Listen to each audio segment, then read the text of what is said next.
she did not want to keep the Kimber Academy running. She didn't want to be the one running the Kimber Academy, but she didn't want to shut the doors.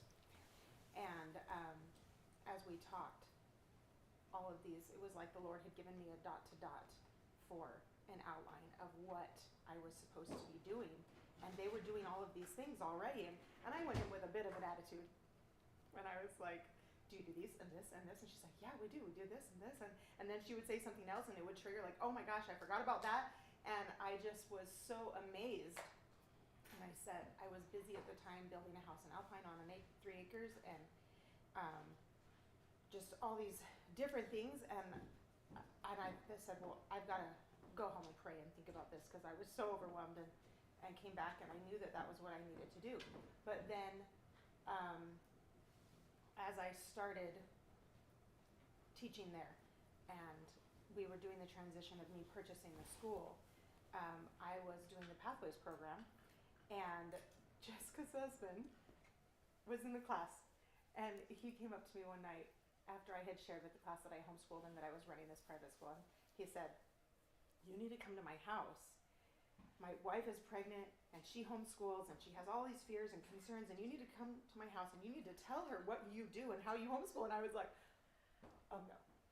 No. I'm not going to some other woman's house and telling her how to homeschool her kids. That's not going to happen. And I said, you can bring her to the school if you want. That would be fine. I would love to have her come to the school and we'll show her what we do, but I'm not going to come to your house and like, he was so cute. Anyways, so they said they were coming. They texted me and said, we're coming, we want to come see. Well, that's not what happened. When they came and they were like, we're signing up right now with 10 kids. And I was just amazed, right?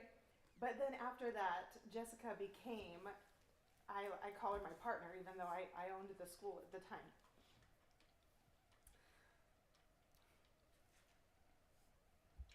I had never in my life experienced what a true partnership was. My marriage was ending. I didn't know that at the time. And in 2020, I took a year off, even though I was running the school. And I just went to Jessica and I said, I have to step away. And her and Josie and Carolina just took over everything, and I was able to just leave for a whole year to try to save my marriage and my life, because I was a mess with just so many things that were happening. And she never complained, at least not to me too much. But, oh, thank you. I just am so amazed at their family, the Rodrigues family, and how much they're able to do as they live in a very bizarre way to us Americans. But because of that, it gives them so much ability to do and to serve in ways that we struggle to. But that being said, I just am so grateful for the things that I learned while running the Kimber Academy, the times that the Lord created miracles that I never expected would happen. And, I went through so much in the last 5 years that I know that if I had not taught at the Kimber Academy and gone through all those miracles and see the Lord provide all those things, I would never have been able to survive this last 5 years. It's still been terribly rough, but there were so many times that I could look back and say, okay, I know that the Lord was there, and I know that He knew me specifically.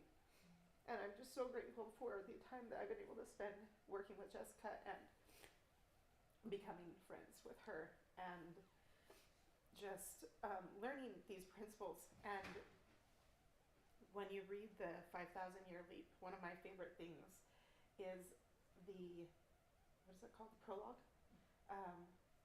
Because when I was going through my divorce at the beginning, and I was at the school teaching, we had a big, huge thing with the 28 principles, and it said just each of the different principles really quickly, and this poster in the bathroom. And I would go in there and I'd sit and I would look at it, and I just kept thinking, if a principle is a principle is a principle is true for one person, for a small group, for a large group, for a country, if it's not true for all of these, then it's not a true principle. And that just kept like coming to my heart and to my mind.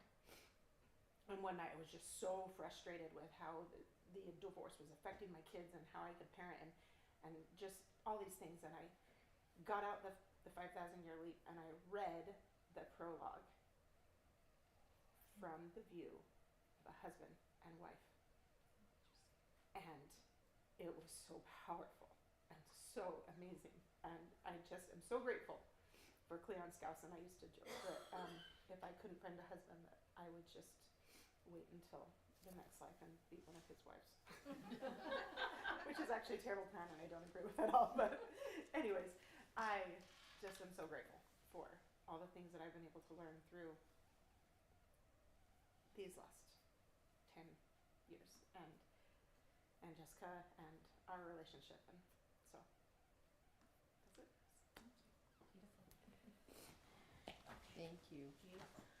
All right, I guess it's my turn. Do I just come right here? Yes, and I'm going to have you slide it just a few inches to the right, or to, yeah, perfect, Okay. because it was blocking the TV there. Alrighty. Thank you, Tamara. I'll tell a little bit about our story, but it was interesting, our friendship, how it started, and we look back and, you know, Tamara gave me my first baby shower.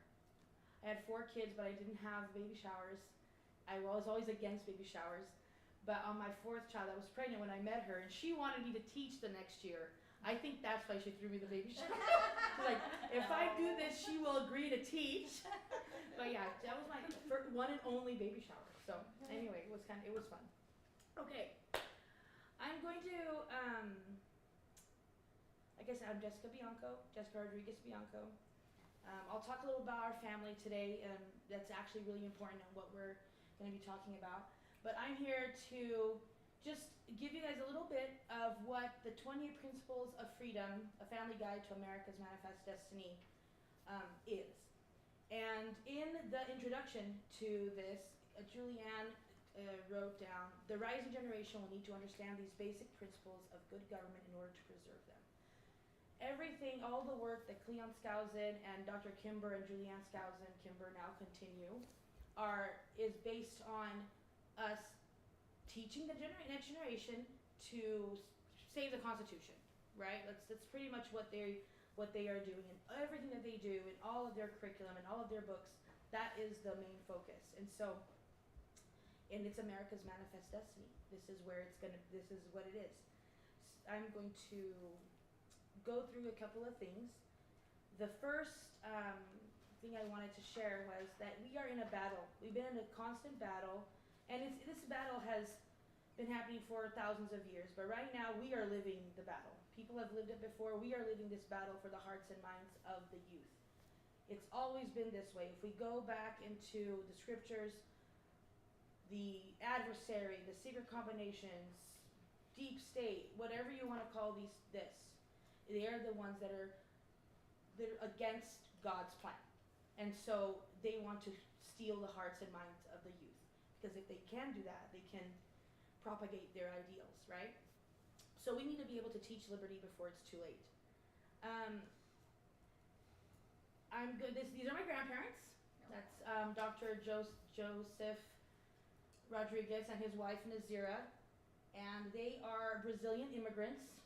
They came to the United States in the early 70s. My dad was just 14 years old. They came from a country that was just rooted in communism and feudalism, and a place where they could not raise their family anymore and feel like they could raise their family and bring them into godly principles. They had to follow what the state was telling them. He was very politically active. My grandpa was very political in his country. His father wrote some of the first worker laws in Brazil. His brother assisted one of the presidents. he was like in their top cabinet, and his brother was actually murdered. That's why my grandpa came to the United States. He came as a political refugee. They were just hunting everyone down from that administration and just, killing them. He was tortured. When they found him, my grandpa actually took him to another country, took him to Paraguay, and was able to leave him there. And then he came back, but later they found his body and it had been tortured and all of these things. And that's when my grandpa decided it was time to leave. And he had come to America before in the past, and he had loved everything about it. He actually did transatlantic, ship ride. Okay, he came by boat the first time that he came, going all the way to New York, and he really loved everything that America had. And he sent his daughter a few years before. She was the pioneer. She came as a foreign exchange student. I'm going to talk to her about that a little bit. But my grandpa, generally speaking, he lived with us. Okay, so I talk a lot about my grandparents and my aunt because we live in a multi-generational family. Right now, there's 24 people that live in the same house. I grew up with my grandpa, grandma, my aunt who was single, she never married, and then my mom and dad. We're a bunch of fun havers, I'll tell you that. It's a beautiful home. We have enough space. It's all good. We do not all sleep in the same room. People always ask us on the floor. They ask us those questions. It's crazy. Well, what is it? Do you guys have rooms for everyone? What happened? I'm like, guys, yes, we all have our own rooms. Growing up, that's just what it was. And Grandpa became a major influence in my life, Grandpa and Grandma. I had the opportunity of spending the last moments of my grandma's life with her. I was always traveling with her because she was going to Brazil, and it was their life became my life, and my life became their life. So much that everything was, if Grandpa and Grandma were there, if they approved, if this was something that they would like. My own husband, both of my grandparents had already passed away. And my biggest concern was, would I be able to live with my husband and my grandparents in eternity? Are they gonna like this man? And so, but luckily, not luckily, but I was blessed to have that answer when I went to the temple and with my husband. And so I know that they were happy with my decision. But that's why I'm gonna talk a lot about them, because I feel like we have so much to offer. You have so much to offer to the next generation. And sometimes we don't quite really know it. And not everyone had the opportunity that I had to live with my grandparents in my home. But to us, it was a huge, huge blessing. And all of us, we are 7 siblings. All of us have been dramatically affected by them. And I can recognize that today. I didn't know that. In the past, I just thought my grandpa was boring and he wanted me to wear long skirts. He didn't agree with my short. I used to wear short skirts. That was my problem. As a young woman, but he was, couldn't wear them in front of grandpa. But that's the only thing I saw. But today, as a mom, I can see the effect that he had on me. So these are my parents. I don't know if you guys know, but by the age of 8, the child's brain has largely already, developed, and all the experiences that we have as babies, as just little kids, are going to be the foundation for our future. Okay, so in everything, how we learn and how we behave and our health, all of those things are going to be affected by the time we are 8 years old. And I thought it's interesting that studies have shown that when we know that the age of accountability is 8, right? And I can understand why. My parents were, they married young, and my dad, because of his profession, my dad's a dental technician and my grandpa was a dentist, so my grandpa didn't plan on my dad being with him his whole life.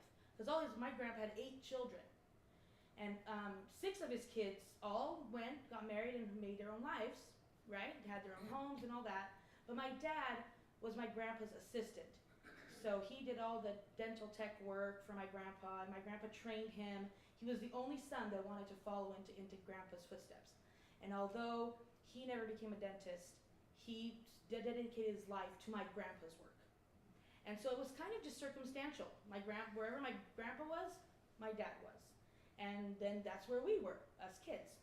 It's so cool too, because they have their own lab right there on site, and they can do 3 of them. Yeah, right now we run 3 dental offices aside from the Kimber Academy. Oh, yeah. I need to talk to you. Yeah, we run The one that's the three that are open today, this business that we have has been open for almost 20 years now.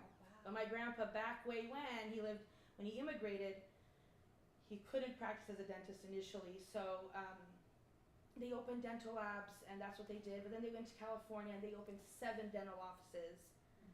That's a whole other story. They got really involved with the freedom movement in California, helping the immigrants understand what freedom was and true principles of America, and trying to teach the Hispanic population about these freedoms and liberties. So that was when I was just 5 years old. Like so very long. My grandpa just embraced America in every way, and he was an American long before he ever came here.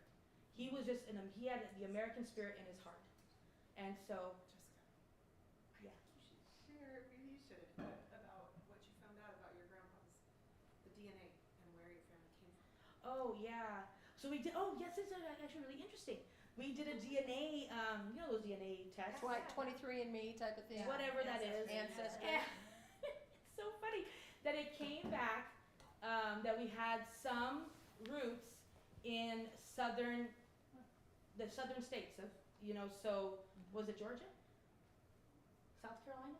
I think it was Georgia. It was Georgia. So we don't know where that is coming from yet. We haven't found it, like the lineage, but our DNA was matched to people in Georgia. So that's kind of. But in Brazil, just FYI, after the Civil War, there were a lot of people that went and they were running away from, everything that happened. So the Confederates, a lot of them fled to Brazil. They founded a city called Americana. Oh. Very close to where our that's- family is from. So. There are a lot of There Russians you go. and Germans in Brazil and Argentina. Yeah, there are too. So it could be. We'll see. Right? We will see. It's exciting. It is exciting. So it was very interesting. So my dad allowed us to. It's really them that just decided to stay and stick with it. I know there were probably times for my parents that they thought of not being this multi-generational family, but my dad always reverted back.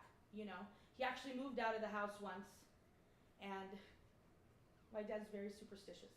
So he moved out of the house in California, and the same night, there was a huge earthquake in California. So he packed everybody back up the next morning and went back to my grandpa's house and said, "I'm never leaving again," because he thought that was a message from God telling him not to leave.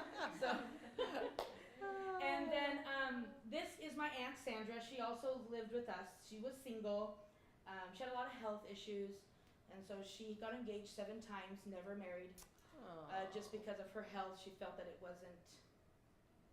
She couldn't have children.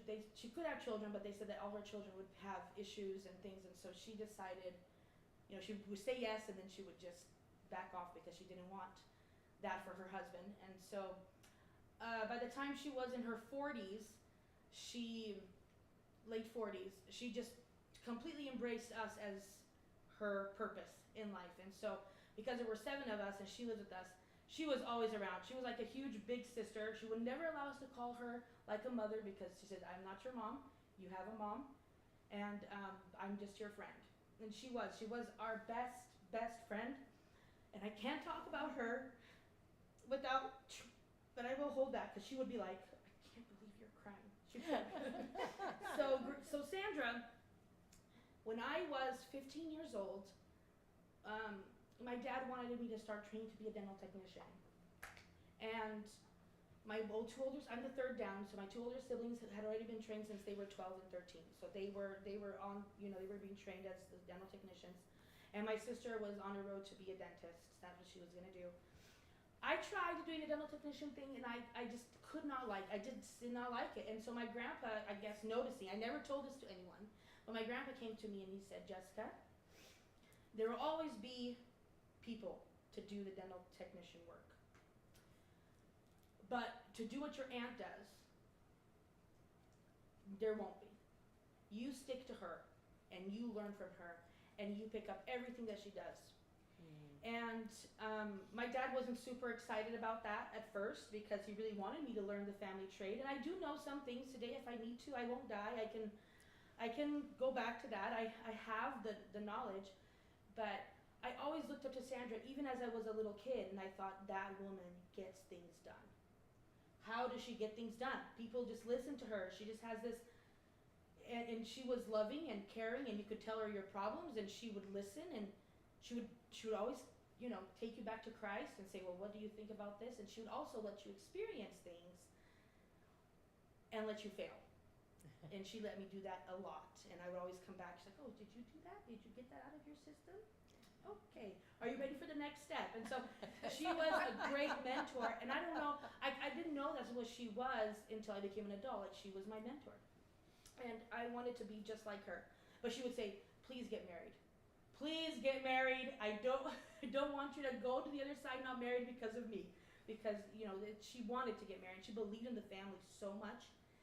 She lived her life for her parents and for us. This was what she lived for. And she passed away when she was 59 years old, just a few months before her 60th birthday. And I was with her up until an hour before she passed. Her heart just stopped. It just stopped.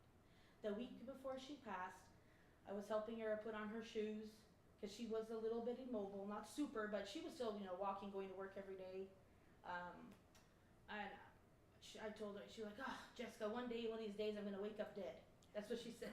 Wake up dead. Wake up dead. And I said, oh, Sandra, you stop saying that. You're going to live until you're at least another 10 years. You know, at least. You're going to see all these other kids get married, and it's going to be fine. And she told me, Jessica, I know my body so well. I'm turning 60, but my body is turning 80. When I close my eyes, I know exactly what each of my organs look like. I know what that is. She was very well versed in health. And she's like, I am turning 80, and I don't know how much more time I have. And I said, well, Sandra, what would I do if you died? I mean, what am I going to do without you? And she said, Jessica, I've taught you everything you need to know. You would never let any of this fail. And if there's anything that you don't know and you need advice, you go to your father. And so always pointing us back to our dad. Always, our whole life. What does your father say about that? You know, did you talk to your father? Are we going to... But she was an amazing woman. And she did pass away a week after that. And it was funny because we were actually preparing to go to the Capitol the next morning. It was in 2015. And there was the Common Ground Initiative stuff going on up at the Capitol. Just things, I don't know if you guys know about the Common Ground Initiative. Not Common Well, Core. No, it was about the Common Ground. hate crimes and accepting it's a package of bills for the gay community, the LGBT community, and it was to, you know, you had to hire them, you had to let them live in your basements, and all of these things, and you couldn't fire them if they showed up the next day. You hired a guy, you showed up the next day as a woman, you can't fire that person. Like, there was all of these package of bills, and we were going there in the morning to testify, and she actually passed away that same night. And so we were there talking that night about what we were going to do the next morning. We still went the next day, but it was a rough time for our family. It was really rough. I had just had a miscarriage that 2 weeks before, and so I was a nervous wreck that year. But Sandra is still in my heart. I know she still guides me in all of these things. Okay. Right now, the stakes are super high. Who said these immortal words? Freedom is never more than one generation away from extinction. It's Benjamin Franklin, isn't it? No, Or is it Ronald Thomas Reagan. Jefferson? Ronald Oh, Reagan. There okay. he is. Yeah. Good job. Pointers. Ronald Reagan. It must be fought for, protected, and handed on. We need to pass these things down. I am here today to tell you that I am the only reason I am the way that I am today is because this love for freedom was passed and handed down to me as a child. I didn't know what was happening. It was their example. I don't even know if my parents knew what they were doing. I think they just loved them. They just loved this so much. They loved freedom and the gospel so much that they just wanted to pass it down. And it wasn't easy. I can't say that I didn't have times where I doubted things, but it will always go back to our foundation. Like I said, before you're 8 years old, what they're exposed to when they're kids is when they are going to, is what they're going to always come back to. We're going to come back to those things because that's what we are used to. People will go back to what they're used to. On the contrary, I don't know why the picture is not showing. Whoops. I don't know why either. That's interesting. Do you know who said, "He alone who owns the youth gains the future"? Hitler? It was Hitler. It was Hitler. The other side, is there someone waiting in the waiting room? No. No? Oh. In your, Do you have to let him in? somebody, I think there's like a little blue, no? No, it just says turn up volume. Oh, okay. Well, there was a picture of Hitler here holding a little kid, like a 10-year-old child. And that's what this image was about, but I guess you guys aren't supposed to see it. So we will go into the next slide. This is why education matters, why we need to teach these principles. In Proverbs it tells us if we train up a child in the way it should go, he should go, and when he is old, he will not depart from it. That's exactly what we were just talking about.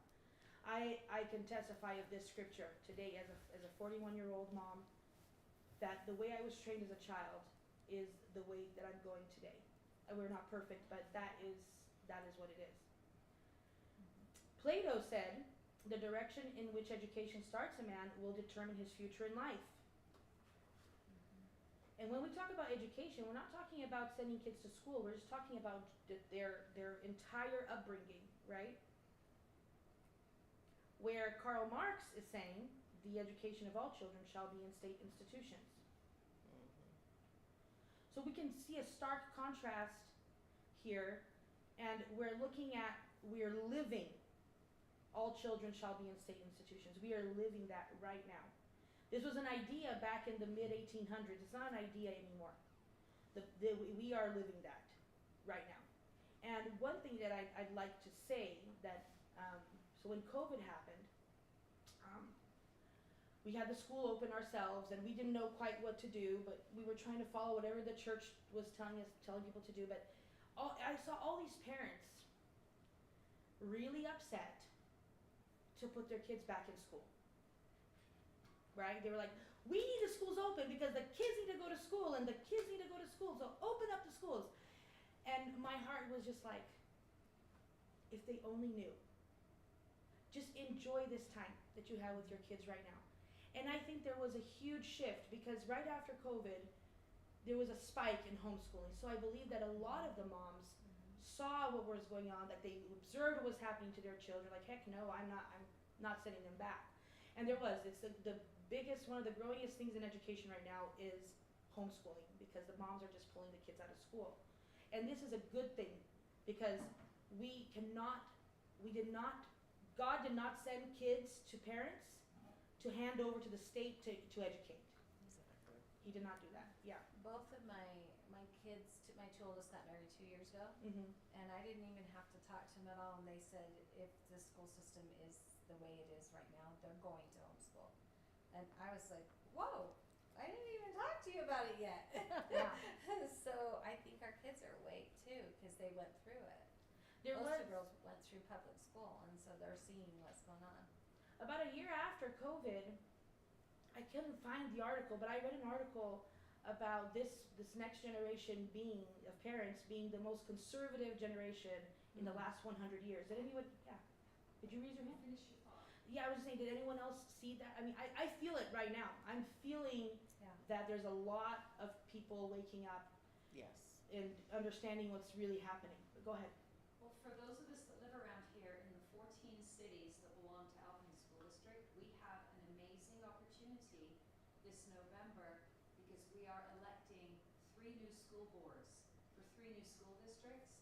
And exactly what you're talking about, if an educator who believes in the public school system is running, don't vote for them. Get a parent in there. Because these parents, conservative parents, are coming with a different mindset. Now, I personally, I'm a homeschooler, don't really believe we can save the public school system, but I believe in giving it a chance. Yeah. And by electing conservative parents, we might be able to influence because most of these kids are going to go to public school. Yeah.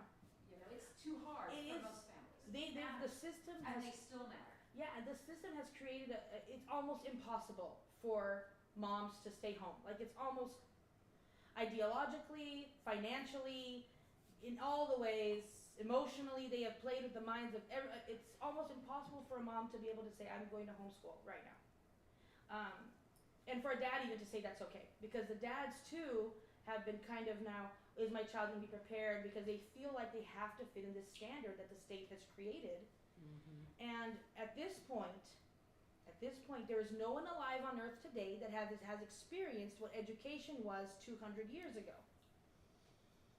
Where it was the parents in the small communities that dictated what happened in the education of that community. They chose the teachers, they chose the curriculum, they knew these people intimately, personally, like no one was gonna go mess with your kid. Well, they lived in their houses. Right, Yeah. exactly. Like there was no way for this to happen because they were very much involved, even if there was the little red schoolhouse, right? And the kids went to those buildings, which were usually in churches.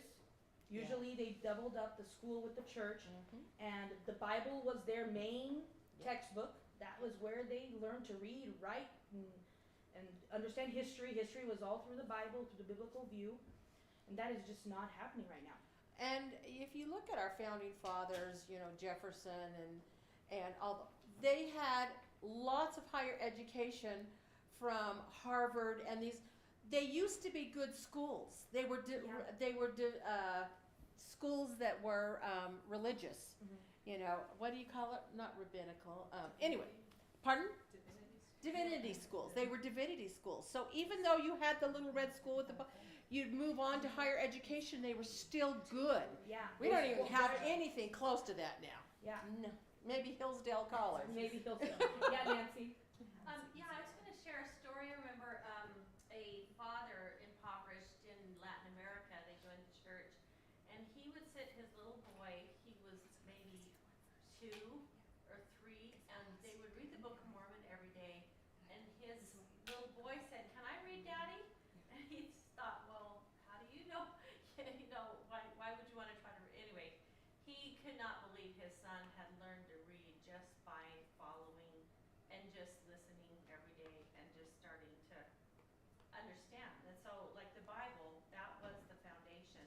And it was the higher language. And in many countries, that guttural, that's in the Book of Mormon, talks about losing the language, which is the word, which is, the beauty of language and why preservation of Shakespeare and higher learning can help that structure of wordsmithing and understanding Jesus Christ as the Word of God and how He creates with that.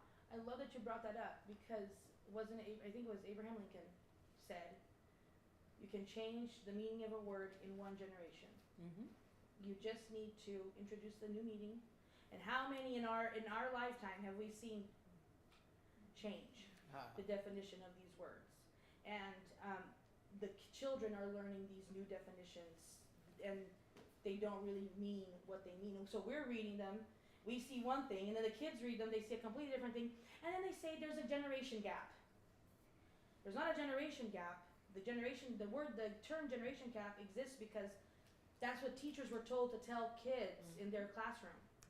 That, your parents don't understand you because, there's a generation gap. They just don't understand what's going on in the world right now. Well, They have no a idea. series of books has stuff like that in there, so the kids are reading books in the classrooms saying that you shouldn't listen to your parents or you should come with parents. I was at a pool yesterday, and we were playing water volleyball, and the kids kept saying this word "sell." Stop selling. Don't sell. And I was like, what? What is that? What does this word mean to you guys? And my stepson said, well, if you were from our generation, you would know. And I was like, okay. What does it mean? It just means, I don't even know. Like, it's stupid that they're. Like SELL? Yeah. It's this, what do they call generation They just. alpha Gen word, Z or Gen Z something. words Yeah, but or they're something. they're making it it was like a insult. Like whenever someone would miss the ball or it would go too far, they'd be like, stop selling. And I was like, this is It's not so weird. a word that you're not using this word correctly. What is it Yeah. that you're trying to say when you say this? Culturally, But they his knew what it was. response was so everything that I've learned while teaching at Kimber that I was like, Yeah, Mhm. exactly. are you kidding me right now? Yeah. Yeah, and that's just, and literally the you guys all know this probably, the Marxist manifesto, we are literally living it right now. You know, where people aren't kids aren't, unborn babies aren't people, aren't human. You know, if you have a disability, you're not human. If there's the children being raised by the state, parents don't have any say. Religion, it has to be abolished. And right? unfortunately, the left, they are masters. Yeah. They have mastered this to change the society. They have. Yeah. Yeah. They have mastered this. I would have to say they are changing the minds of so many people. Hitler. What's really sad though with the church right now, when they gave us the third hour back to teach our children in the home, how many parents are actually using that third hour on Sundays? So the Lord gave it to President Nelson to be able to do that, but I talked to my friends and I'm not seeing it happen. They're not doing it. I'm actually really excited president in my Yeah. ward. It's difficult. It is very difficult. It's just become. It really has become. Let's just sleep hour kind of situation. Yeah, they're not. They did Using not their time. recognize giving back the responsibility to the parents. Well, I mean, some people did. You can actually tell which families are and which families That's are not. interesting. Yeah. But it's a small percentage, right? Mhm. But God doesn't need a lot of people to work His miracles. He only needs a That's few. true. Just like He did in the Revolution. It wasn't everyone, right? Mhm. It was like 3%. 1%? 3%. 3% 3%. of people actually were involved in the Revolution, and so He doesn't need a lot of people. But moral beginnings make strong adults. And I forgot to tell you before we started to think about that one person. I've been talking about my people, but think about that one person that influenced you the most. I want you to be thinking about that. Who influenced you the most when you were a child or youth? You know, did you have a mentor? Was it your parents? It could have been your parents. It could have been a teacher. If it was for good or for bad, whatever that was, but just think about that person for just a second, okay? Virtue and liberty are completely linked, right? We cannot separate the two. Whoever says you can be free and be moral, that is just a lie. That is just plain lie. People have their choices. I was listening to a talk this morning that talked about love and law. It was given by Dallin H. Oaks back in 2009. I probably read those conferences the most in my entire life. I don't know why. It was a real transition period for me. But that talk talked about perfect love. God has perfect love, not unconditional love. God in Jesus is perfect. We don't understand it because it's perfect. Now, when we say that they're unconditional, in fact, it's not that it's unconditional, it's perfect. And then the blessings, however, blessings are conditional. Blessings are predicated upon a law that we need to follow. If we don't follow that law, we don't get that blessing. If we follow, we get a blessing. So it is a kind of a reward system. We follow, right? So we talk about a reward system, but God is rewarding us with blessings when we keep His laws. So we all know John Adams, our Constitution was made only for a moral and religious people. And Benjamin Franklin, only a virtuous people are capable of freedom. This is actually one of the principles inside the book. If you've read 5,000 Year Leap. I've taught it numerous times. Numerous times, right? So let me tell you about 5,000 Year Leap. So here it is. I joined this crazy school called Kimber Academy, okay? And 2 years before that, my dad comes home from a Glenn Beck thing. I don't know what it was. But he comes home with 3 boxes of these books. 3 boxes. Puts them in the garage. That's We're going to awesome. give these books out to everyone. Everyone needs to read this book. There was this guy there named Joel Skousen, and this was really good. And he said we needed to buy this book. And he hands it out to each of his kids. You sound exactly like your dad when you say that. That's awesome. Yeah. And I look at this cover, and I'm like, a miracle that changed the world, 5 principles. I flip through it like this. Okay, here. I put it on the side. I'm not reading this now. Like, I just kind of just put it away. It did not spark interest at all to me, which is so weird. It's just weird. But then I went to Kimber Academy, and Tamara hands me this book, and she's like, you need to read this book. Everyone who's teaching here needs to read this book. I'm like, oh, I have this book. It's on my shelf at home. I've never read it, though. You need to read it. And you can't teach here unless you read it. I'm like, oh, okay. Wow. Blew my mind. Like, everything that I was waiting, that I needed to know. I loved America. I knew I loved the Constitution. I knew the Founding Fathers were appointed by God, that they had been called. I knew all of these things in my heart. But this gave me the knowledge behind it that I did not have. I had that love that my parents had, cultivated in me, but I did not have the knowledge. And this was the knowledge. And I was just, it blew my mind. It's amazing. And so when Julianne gave me this book, for the families, almost 2 years ago now, for me to beta test it in the classroom when I was teaching, I was so psyched, because I had been trying to teach the kids through this book. And I was trying to, I'm not that creative as much as people think I am. I am not, but That's not true. I could not come up with activities to teach the kids these principles. And in this book, it has specific activities. She has a whole activity page for it. It is amazing, just the things that, one of my favorite ones was the stewardship. There's a principle on stewardship. I'm sorry, I don't know the 20 principles memorized, you guys. But about property. Anyway, it's one of them in the middle. Property rights essential to liberty. Yeah, that's the one. The 14th principle. So she also changes the names of the principles and makes it a little more digestible for kids and for the younger generation. But it talks about planting. You plant your flower, your plant or whatever, and you have to water it and nurture it, and you're steward of that property, and that's yours. Now no one can take it away, because you did that. It's yours. God gave you this stewardship, and now it's yours, and the government can't take it away. I can't just go and take that. Or the other one was that the powers of, what is it? The powers of the executive. The executive powers.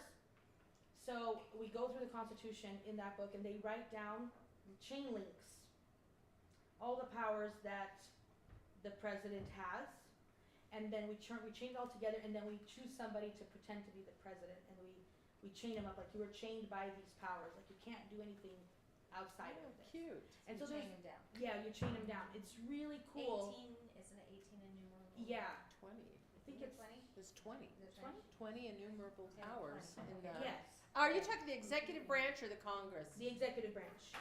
It's not 20. It's a few. It's It's less than that. The It's less than Congress that. is 20.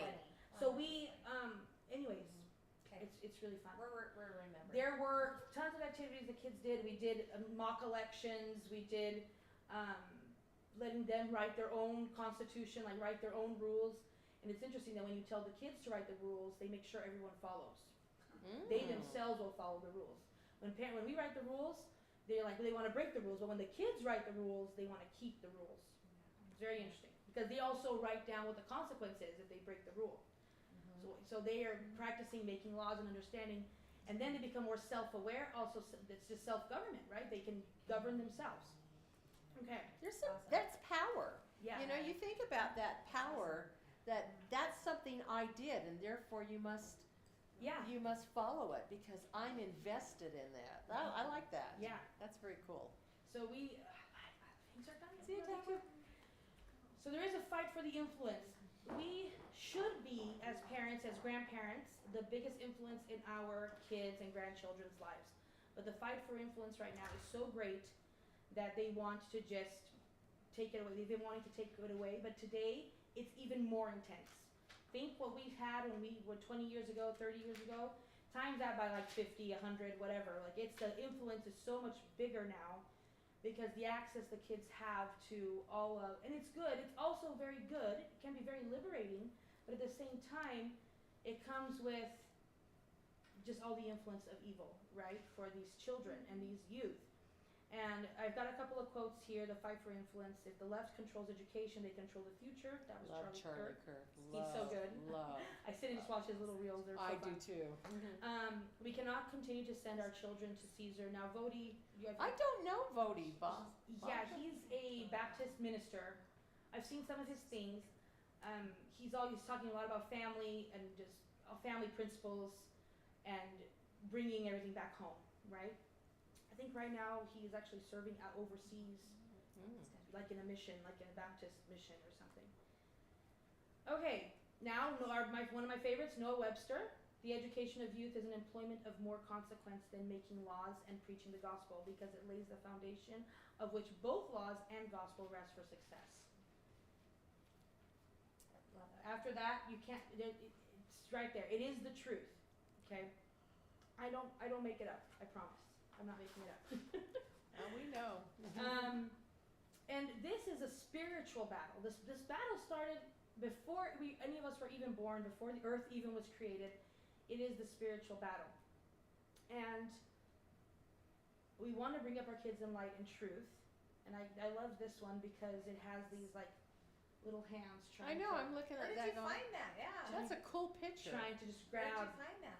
you know, and here we are trying to teach our kids. That's kind of, I saw I somebody, love it. my dad trying to teach us, and everyone's trying to grab, Yeah. you know, grab a piece of that. Everything. Yeah. And so we need to be aware that it's a spiritual battle.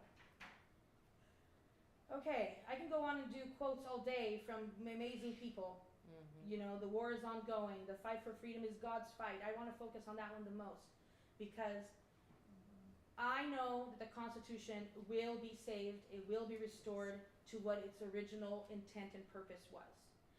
We do not live the Constitution that our founding fathers put in place back in 1787. Okay? And I didn't know that. As much as I loved America, it took me to be an adult to understand that I was not living in the country that they set up. It had already been changed multiple times. Aside from all of the amendments and all these laws that came with each of these amendments, all the agencies that have been created to be able to tax people and to be able to run their little, you know, independent government, independent of the people. The agencies is a whole new government that's independent of us. Like they have their own judges, they have their own police force, they have everything. And there's like 150, 180 agencies or something. I know that with Trump, he's been trying to take down a lot of these agencies, and I think that's a really good thing. We cannot have all of these agencies controlling our lives. But the freedom fight is God's fight from the beginning of time. And from Adam, freedom is actually us having the liberty, is to do what is right. And if we don't have the liberties, if we don't have the freedom to do what is right, then we will be doing things against God's will, what he doesn't want us to do, against God's laws. If the state is setting the standard and not God, then we are doing what the state wants and not what God wants. It may seem like a good thing, but maybe this is a good law. It's a good law. Also another book, if you haven't read it, I'm sure you guys all have here. What is it? Carolina, little book. Many are called, few are chosen. Oh, yeah. Have you guys all read this little book? If you haven't, it takes you a day, like a few hours to read. It's amazing, changed my life. Is that Benson? Ezra Taft Benson? Anderson. Yeah. I think it's I Vernon remember Anderson. when Glenn Kimber, not Glenn Kimber. Glenn Beck?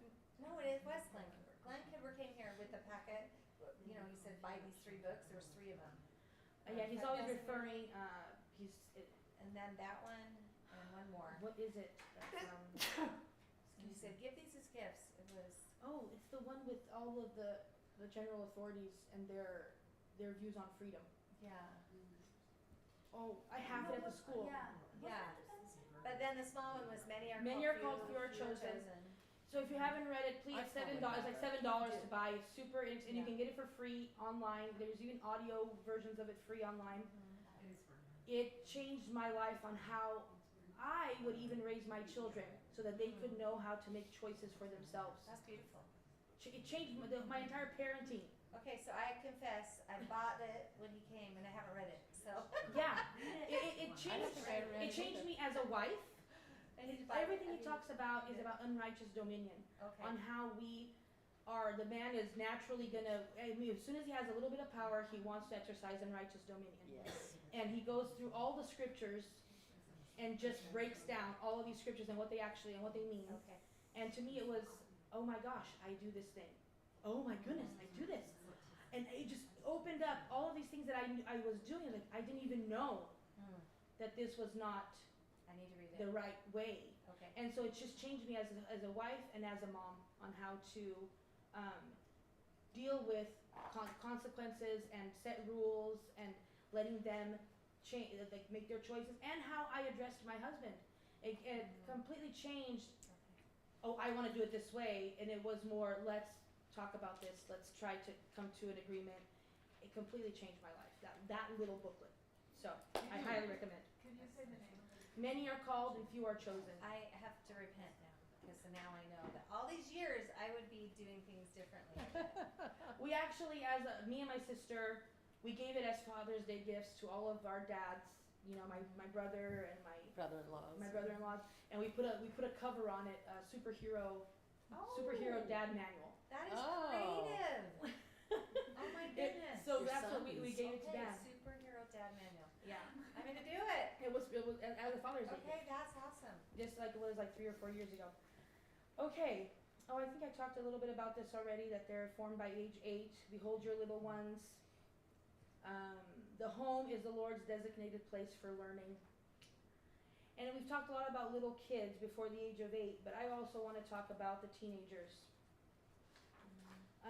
It's never too late, because especially with this group of women, I'm sure we have all tried to do our best as moms to teach them in the right ways and to do all things and all of these things, but maybe we just didn't become aware of certain things until later in life. But if we did a good foundation, if we get just a little bit of the foundation of God, God multiplies our effort immensely, and we have the promise that we won't lose our kids if we keep on the right path. And so they will return to us, and they will return to God ultimately, is what we want. I want to tell a story about this young man. He was 19 years old, and I don't know if you guys know Marquis of Lafayette. He was a general. I have a few more points on him. He met George Washington when he was 19. He came from France. He said, "I'm going to help with the revolution. I'm going to help." And so he told George Washington this: "I am here to learn, not to teach."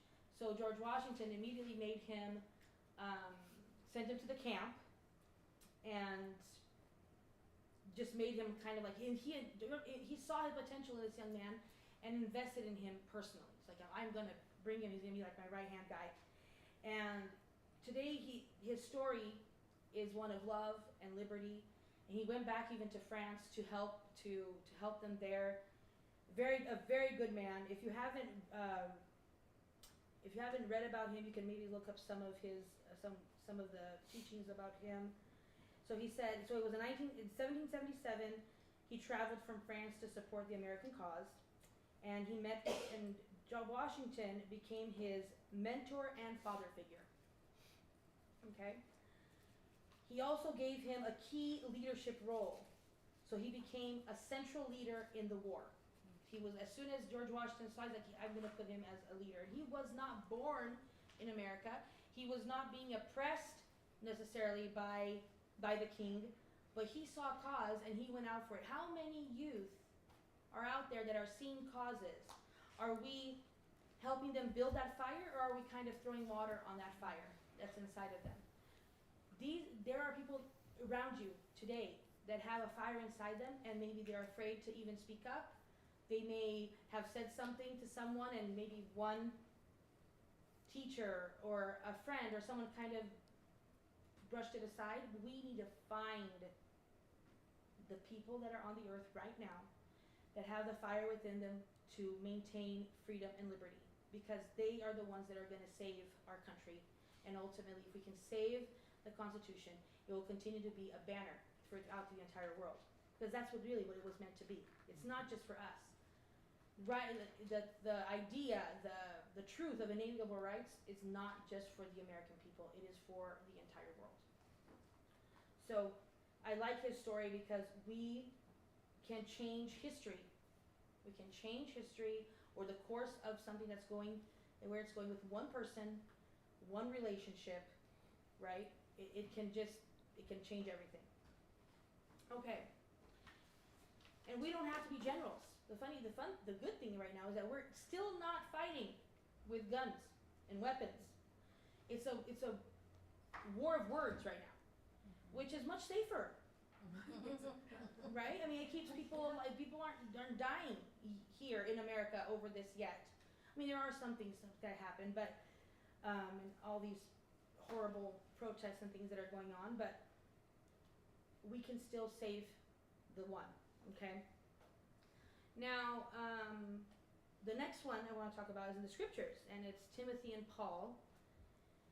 And 1 Timothy 4:12 says, "Let no man despise thy youth, but be thou an example of the believers." One of the things that in Brazil is very, very common, and I see it now here more and more, is, oh, that's not for kids. Like, oh, they're kids, they can't understand that. Or, you know, a lot of people will say, they don't understand anything in sacrament meeting, or it's just too advanced for the child's mind, or things like that. Now, but I wonder though, because the left is the one that's saying these things, but when it comes to immoral things, it's okay. They can handle it. They can have sex change. Right? So they can do all these things. This is okay, but but this politics is too difficult for the kids to understand, or religion is too difficult, so we can't make them go to church. We need to let them decide. That is not even. We can't do any of these things. We have to wait till they're 18, or this is not. We need to be the examples of these believers, right? And we need to bring our kids along. I was leaving the house this morning, and my dad was like, "You're not going to take a child with you?" And I said, "Dad, I'm going to be honest. I thought that this thing was at 11 a.m., not at 9:30, and there's no way I'm getting any child to bed today because they were up until like 1 o'clock. It's summer, and they're up until 1 o'clock in the morning. I'm like, there's no way I'm taking a kid today." But that's the first thing he said. "Aren't you taking one of the kids with you at least?" So they can see. So they can see. I'm like, "I'm sorry, I can't do that today." Yeah. But and they took us with them. I was at the Capitol by the time I was 14 years old. My siblings were even younger. You know, wherever they went to fight for freedom, we were with them. Wherever, if it was a church thing, we were with them. Everything that we had to do business, we were with them. Everything was with them. And so we were always being mentored by someone that loved us enough, but first put God in first place. So these children need mentors and this youth that put God first. And you all do. And so that's what I'm trying to find more people that can do this and find more youth that can follow people that are doing that. Now, Timothy was a very young man, and he was raised in faith by his mom and his grandma. And you can go look up his story. But then Paul took him as a missionary, right? Like he just took him in under his wing and taught him and mentored him. And despite he was young, he was still allowed to teach. They still allowed to teach. And that's so important, to let the kids teach. And we're seeing that pattern even in the church of allowing the kids to take leadership roles and things like that. I feel like this is completely what has to happen. So, what can we do today? So today I want you all to just who is that one young person that you can influence for good? Write that name down, put it on a piece of paper, put it in your phone, put it in your scriptures, pray about that person, that child or youth. We need the Lord's battalion, and we're gonna need it pretty quickly here. And if we don't act now, the other side will mentor our children for us in their own ways. If they can't, not everyone can be homeschooled, but they can be mentored by someone, even by going to public school. I was public schooled as a child. You know, that's all my parents knew. And so, but we can find that one person. So if you leave today with one thing, is the name of that one young person that you are going to commit to help. And I love this because Ezra Taft Benson said that, but it will not be saved in Washington. The Constitution, he's talking about the Constitution. It will not be saved in Washington. It will be saved by the citizens of this nation who love and cherish freedom. If we are waiting for people in Washington to pass laws or amendments that are going to revert back to what we had with the Founding Fathers, then we are going to be waiting for a very long time. It's not going to happen. A prophet of God has said it is going to be the people. So we need, and we're getting older. Like, I'm 41, right? I'm like, who are these people? Where are they? Where is this battalion that is going to do this? We need to train them. And that's how I see myself, as I'm a trainer. I train, like the armies of Helaman, those moms trained those boys. But you know, they didn't train just the boys. They had to train the girls too. They don't talk about the girls, but the girls had to be trained so that all of this could happen.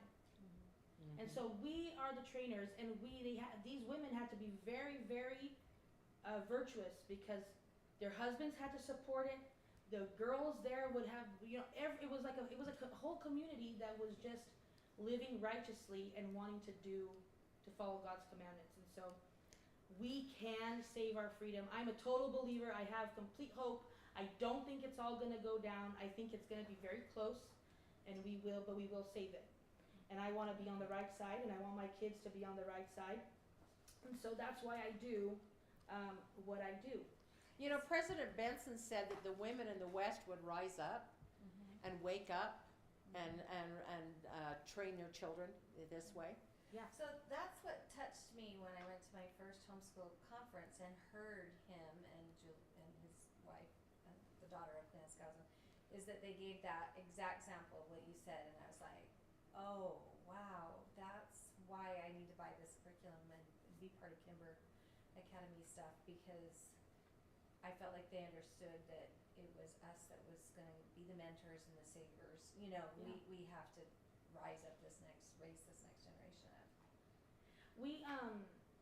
You guys can subscribe here if you guys want to. If you guys want to order books or anything, sign up here, and we're gonna send an email out with like information. She's in Pleasant Grove, so not Yeah. nearby. Lindon. I mean, I can Or order. Lindon. Yeah, Okay, Lindon. that's It's on Lindon? State Street. Okay.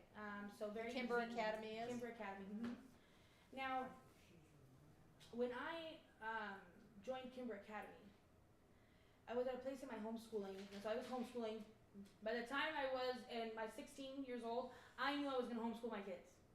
In fact, I asked everybody I dated, that was one of the questions. Oh, that's a good question. I asked them, so what do you feel about homeschooling? And I got some crazy stuff, and okay, you're not the one. That was like See, one of. she knew her purpose early. And so that's what I was gonna do, and I said, if I can't find a man who agrees with homeschooling, he's not my guy. That's just what it is. So my husband is actually from Brazil, and when I asked him about homeschooling, they don't do homeschooling in Brazil. Okay, it's illegal. It's illegal, yeah. It's illegal. Yeah. So No, he's like, oh, I don't think we can homeschool here in Brazil. So no, but we're not gonna live in Brazil. We're gonna live in America. He's like, well, I don't know anything about it. I mean, if you feel like you can teach the kids, I'm okay with it. I was like, woo! He's a keep picking me forward now. Yay! Okay, we can go to the next step. Yeah, then. yeah. But I was in a place in my homeschooling where I hadn't told anyone, but I had a feeling in my heart I was supposed to put my kids in school.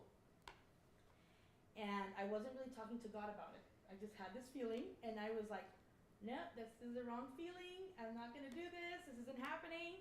And but months went by, and we were like in February, and I went to my sister, because we were all homeschooling together, these 10 kids. Me, my sister, and my in-law. And I told my sister, I have to tell you something. I've been feeling really strongly that we need to put the kids in school. And she said, oh my gosh, I've been feeling the same thing. But I didn't want to tell you because you're so, the reason we're homeschooling, everyone's homeschooling because of me. Because I said, no one's going to school.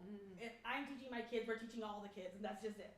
And so she was, but I'm like, but where do we go? So we started looking for schools. there must be a school out there that God wants us to put these kids in.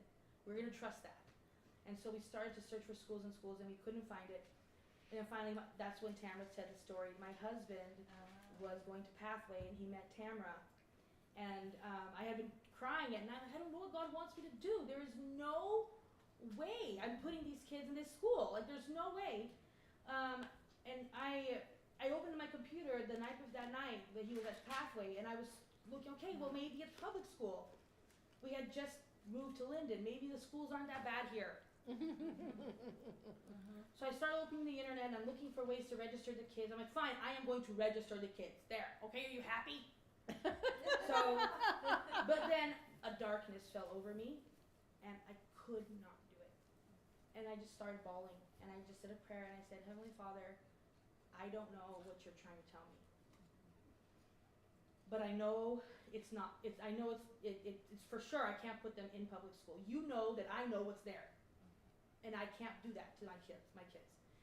And the night after, my husband came home with a little post-it note with Tamara's name and phone number and a website, thekimberacademy.com. And I went on there and I was like angels were singing in the back.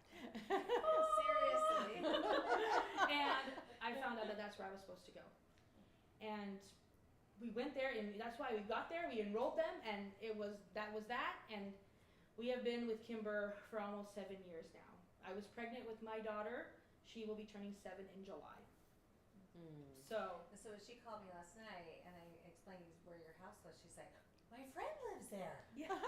She's just a few doors Yeah, down. so that's why I texted her this morning, like, and Tamara, I'm gonna be there. And she's like, oh, okay. Yeah. She's like, I know that, I know her. See, God puts this all together. He's such the orchestrator And of answers to prayers. He is. I am telling you, the best thing that ever happened to our family was us joining the Kimber Academy.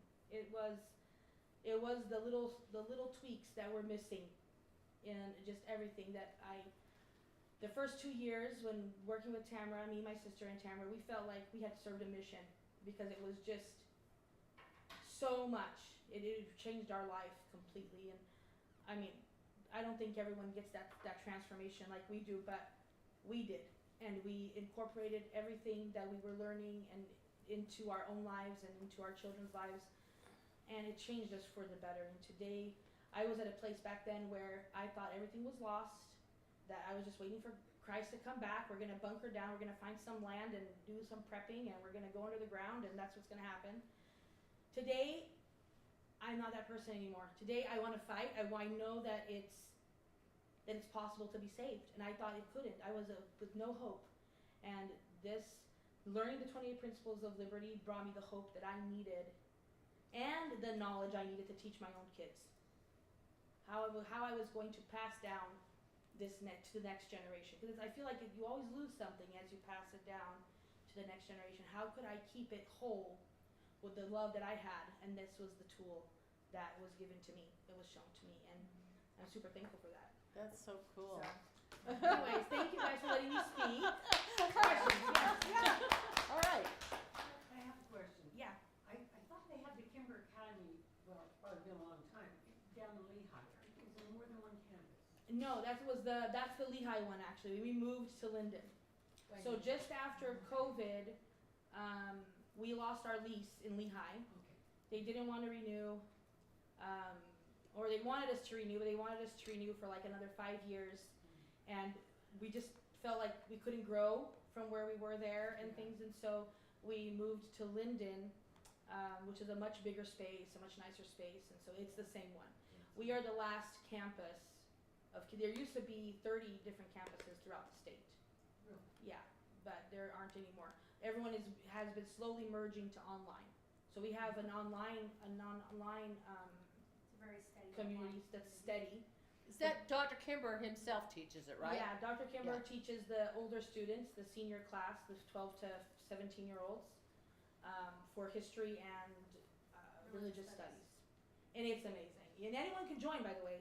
You don't have to be a student, like a kid. You can take his classes. I think his classes are like $60 or $40 a month or something like that to be in his class. he has different affordable plans that you can Yeah. sign up for, and and right now he's doing a in-depth Joseph Smith papers class. Wow. Which is really good every Friday mornings. So you can sign up there on their And website. that's all online. Yeah, it's online. Yeah, it's a And Zoom you'll- call. And It's a you'll Zoom have call. access, yeah, and you can have access to the previous recordings so you can catch up too, so. And It's that's really- Kimber it's really good. KimberAcademy.com. .com. And that's where, yeah, I'll go and I'll go, I wanna study a new thing. What book do I not own? Then buy a If you new guys one. are doing American History and Prophecy, Yes. amazing. Yeah, I have that book. So good. So, And the so one I've good. been reading lately from Kimber Academy I bought the other day was One Nation Under God.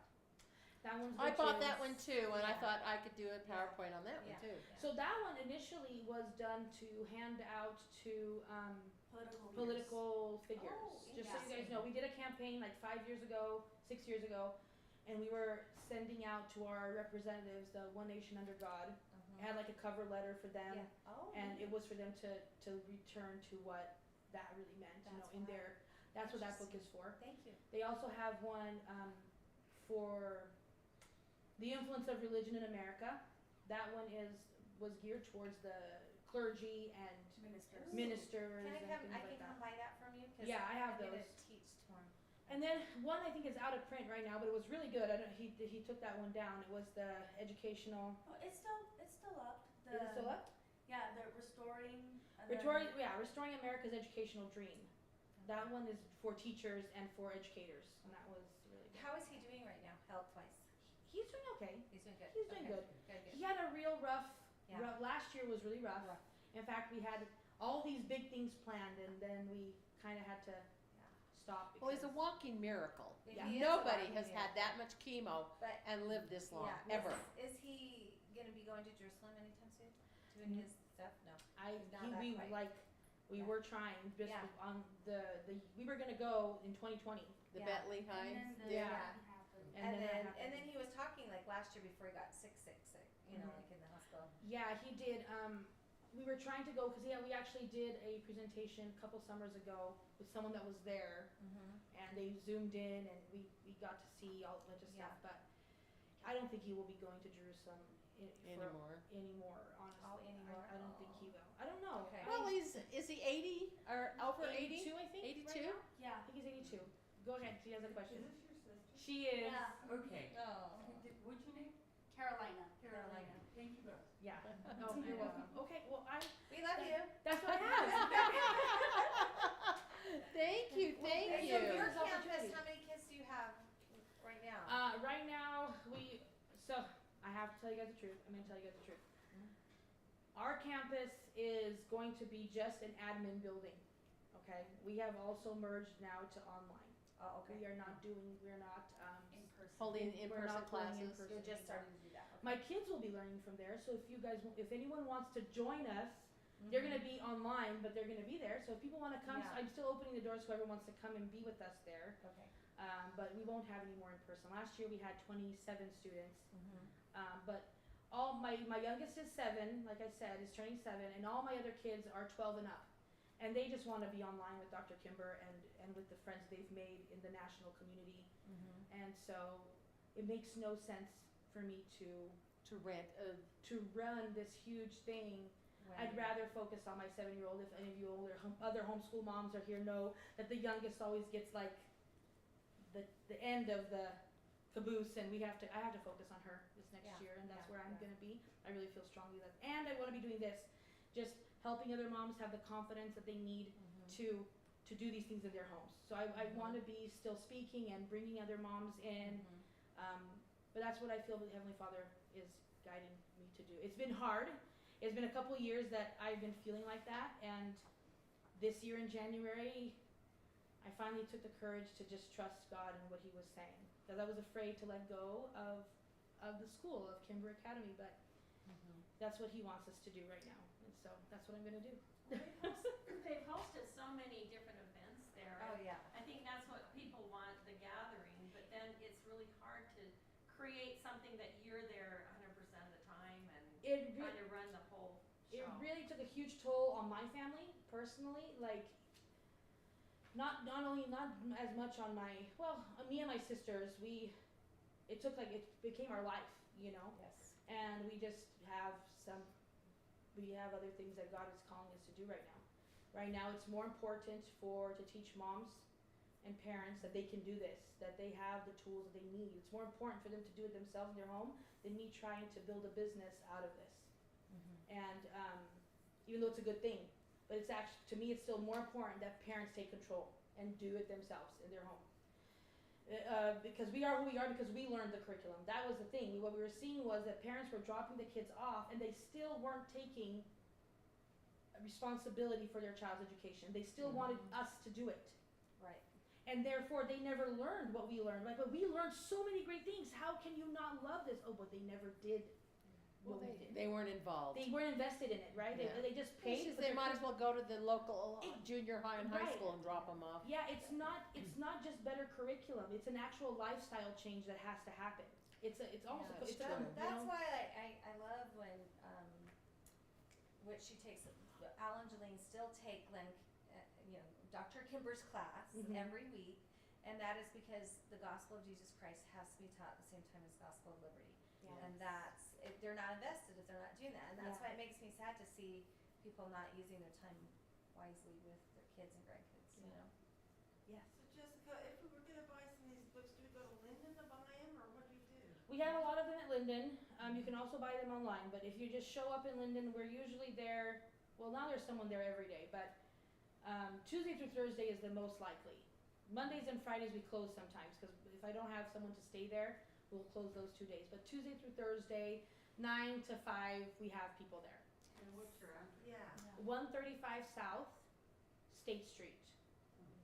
So like, the Making America books, you don't have to pay shipping and all that, it's like $60 for 4 Yeah. of them.